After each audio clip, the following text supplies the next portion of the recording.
What's up everybody, my name's Mike, here to show you how I use the AD200 and Westcott RapidBox. First thing you're going to want to do is to remove the cold shoe off the bracket. Then replace it with a stud adapter, 1/4-20 size. Once that's all set, we're going to add the S-type bracket. That's going to let us mount our AD200 later on.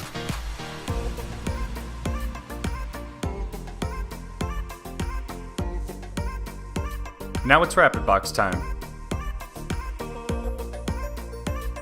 Once that's screwed in, make sure you line it up with the bracket ahead of time.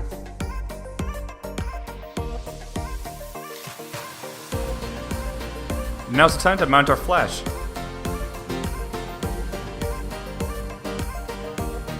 If you're a MagMod user like myself, the magnets will attach to the RapidBox and hold it in place. But if you're not, don't worry, just slide the AD200 a little further into the RapidBox and it should stay there. That's it, you're ready to get shooting. For more helpful information, visit us over at steelandflintsociety.com. Thanks for watching.